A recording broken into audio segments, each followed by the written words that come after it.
Assalamualaikum dan salam sejahtera. Apa khabar murid-murid sekalian? Pada hari ini kita akan meneruskan pembelajaran kita dalam unit ke-6 iaitu pengukuran. Tajuk kita pada hari ini ialah isi padu pepejal tidak sekata. Standard kandungan iaitu pengukuran luas dan isi padu. Standard pembelajaran menyelesaikan masalah untuk menentukan isi padu pepejal tidak sekata melalui kaedah sesaran air. Murid-murid juga boleh merujuk buku teks pada halaman 91. Objektif pembelajaran kita pada hari ini, di akhir PDPR ini murid dapat menyelesaikan masalah untuk menentukan isi padu pepejal tidak sekata. Pada pembelajaran yang lepas, kita telah mempelajari cara untuk mengukur isi padu kotak lohon dan mengukur isi padu cecair. Masihkah murid ingat bagaimana kita mengukur isi padu kotak lohon dan mengukur isi padu cecair? Okey, kita mengukur isi padu kotak lohon dengan menggunakan kubus 1 cm padu. Manakala kita mengukur isi padu cecair dengan menggunakan silinder penyukat.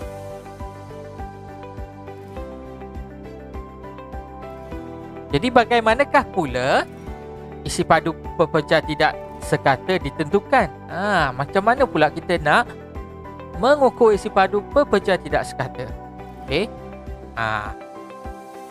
Jadi itu yang kita nak belajar hari ini. Isi padu pepejal tidak sekata ditentukan melalui kaedah sesaran air. Isi padu air yang tersesal bersamaan dengan isi padu objek. Okey. Ini kalau kita lihat gambar dia. Okey, ini iaitu air yang ada di dalam bika. Kemudian apabila kita memasukkan objek ataupun batu ini iaitu objek ataupun pepejal tidak sekata ini, kita dapati paras air telah meningkat. Daripada sini tadi paras dia telah meningkat ke arah inilah, tinggi lagi. Jadi paras air yang meningkat daripada sebelum ini menjadi banyak ini. Yang berwarna merah ini, yang di garis putus-putus merah ini ialah air yang tersesar.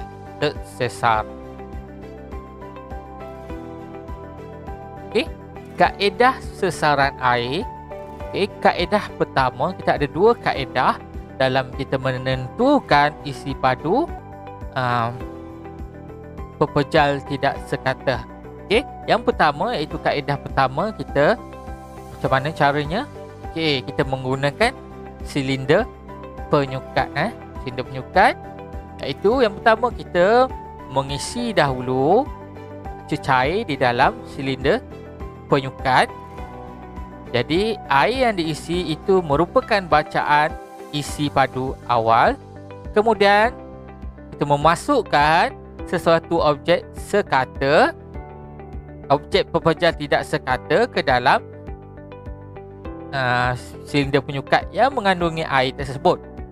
Jadi bacaan isi padu akhir diambil. Okey. Kemudian bagaimana kita nak mengenal pasti isi padu batu tersebut? Okey, bacaan isi padu akhir tadi, apabila kita memasukkan batu, bacaan yang kita ambil tadi, okey, kita tolak dengan bacaan isi padu awal tadi. Jadi isi padu akhir tadi 30 ml dan kita tolak dengan isi padu awal 20 ml. Jadi isi padu batu menjadi 10 ml. Ini kaedah yang pertama menggunakan silinder penyukat. Okey, untuk kaedah kedua kita menggunakan tin Eureka. Tin Eureka. Isi padu air yang tersesar sama dengan isi padu batu. Baiklah, dengan menggunakan tank Eureka ini, kita akan memasukkan atau menuangkan air, okey, sehingga paras ini di dalam tank Eureka. Okey, nampak ni, ini tank Eureka. Okay, sehingga paras ini, dan pada corong ini, lubang ini, kita akan letakkan silinder penyukat di bawah dia. Okey, sebelumlah, ini keadaan sebelum. Dan keadaan selepas kita masukkan objek ataupun pepejal tidak sekata ini, iaitu batu ini, air yang keluar melalui corong ini dan yang berkumpul di dalam silinder penyukat ini merupakan air yang tersesar. Jadi isi padu air yang tersesar ini sama dengan isi padu batu. Baiklah, mari kita uji minda kita dengan menjawab soalan-soalan yang ada dalam buku teks ini. Okey. Baik, yang pertama, tulis bacaan luas dan isi padu berikut dalam perkataan. Okey. Nombor 1, 2 apa ini? Okey. Kita lihat yang ada nombor 2 kecil ke atas itu iaitu melambangkan persegi. Okey. Unit dia cm, sentimeter persegi. Okey. Ini 2, iaitu kat sini kita tulis 2 cm persegi. Okey, yang kedua 10, okey, cm sentimeter. Okey, 3 ini membawa masuk padu okey, untuk isi padu jadi 10 cm padu. Baik, luas sesuatu permukaan boleh diukur menggunakan kertas, okey, kertas petak berukuran 1 cm, darab 1 cm dan kertas graf. Okey. Baik, anggarkan luas permukaan objek di bawah Soalan nombor 3. Pertama, kita ingat balik apa yang kita kena buat, iaitu kita tanda dahulu petak yang penuh. Okey, sini kita tanda petak yang penuh ada 2 dan kita tanda petak yang hampir penuh iaitu ada 3, dan kemudian kita tandakan petak yang separuh penuh. Okey, ada 2. Jadi semua petak yang kita tik adalah 7. Jadi luas permukaan objek ini ialah 7 cm persegi. Baiklah, yang keempat, kira isi padu objek di bawah. Okey, ini kaedah yang pertama iaitu menggunakan silinder penyukat sahaja. Okey, mula-mula kita kena ambil isi padu batu ini sama dengan isi padu akhir tolak bacaan isi padu awal. Okey, isi padu akhir tolak isi padu awal. Jadi isi padu akhir ialah 40 ml tolak isi padu awal 30 ml. Jadi jawapannya 10 ml. Okey, untuk yang kedua menggunakan tank Eureka. Okey, isi padu tersesar ialah air ataupun isi padu pada silinder penyukat inilah selepas objek tidak sekata ataupun batu ini dimasukkan. Jadi kat sini cecair yang ada ialah 30. Jadi kat sini jawapannya 30 ml. Kira isi padu kotak lohon tersebut. Okey, jadi nak kira isi padu kotak ini, tengok kat bawah. Tengok yang pertama, nombor yang pertama ni apa kena buat. Okey, tengok panjang dia 3 cm. Jadi lebar dia 2 cm. Maksudnya kat lebar ni ada dua ni lah. Okey. Ada 2 baris. Dan kat sini ada 3. Okey, jadi kat bawah ni kita tahu ada berapa? Kat sini 2, kat sini 3, jadi 2, 2, 2. 3 kali 2, jadi kat bawah ni ada 6. 1, 2, 3, 4, 5, 6. Jadi 6 kat sini ada 2 cm tinggi dia. Maksudnya ada 2 tingkat. Jadi 6 ada 2 kali 6 tambah 6 jadi 12. Okey, 12 cm padu. Okey, ini pun sama macam tu juga kita buat. Okey. Okey, kat sini ada bawah ni ada 3. Di bahagian lebar dia, panjang pun ada 3. Okey. Jadi kat bawah ni kalau kita tengok kita ada Ya, kita ada 9 sebenarnya. 1, 2, 3, 4, 5, 6, 7, 8, 9. 9 kubus.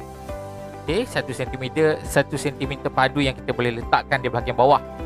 Okey, kita tengok ketinggian dia iaitu 3 cm. Okey, maksudnya 9 ini dia ada 3 kali, 3 tingkat. 1 tingkat, 2 tingkat, 3 tingkat. Jadi 9 tambah 9 tambah 9. Jawapannya 27 cm padu. Okey. Itu caranya. Okey, baiklah.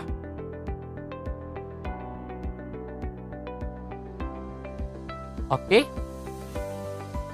Yang keenam, Ayah Lim ingin memasang jubin pada lantai rumahnya. Apakah yang akan berlaku sekiranya Ayah Lim tidak mengukur luas lantai rumahnya? Okey, apa berlaku? Dia berlakunya pembaziran sebab terlebih beli jubin, ataupun berlakunya kekurangan sebab tak cukup jubin untuk dipasang pada lantai rumah.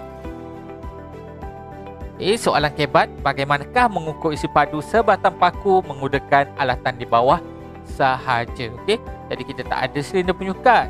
Okey, tak ada silinder penyukat, tak ada tank Eureka yang kita belajar sebelum ni menggunakan silinder penyukat dan tank Eureka. Kali ini kita tak ada tank Eureka dan tapi kita ada alat. Kita ada alat yang kita boleh gunakan untuk mengukur isi padu cecair, iaitu kita ada picagari. Okey, bagaimana caranya agaknya? Caranya dia macam lebih kurang menggunakan tank Eureka juga tapi ini hebatlah. Okey, untuk kita fikirkan. Okey, yang pertama kita kena masukkan gelas berisi air ke dalam besen. Gelas yang penuh dengan air ini, okey, kita letakkan dalam besen. Yang seterusnya kita ambil paku, kita ikatkan dengan benang, kemudian kita masukkan paku ini perlahan-lahan ke dalam gelas berisi air penuh ini. Kemudian apa berlaku? Air yang penuh ini dia akan melimpah. Okey, tadi kita ikatkan paku dengan benang, kita celupkan paku dalam gelas ini. Tadi air pun melimpah ke dalam besen. Okey. Jadi kita sukat air yang tersesar di dalam besen menggunakan picagari. Air yang ada masuk dalam besen ni kita sedut dia guna picagari. Jadi kita dapat tahu berapakah isi padu paku ini. Okey, itu je cara dia. Senang.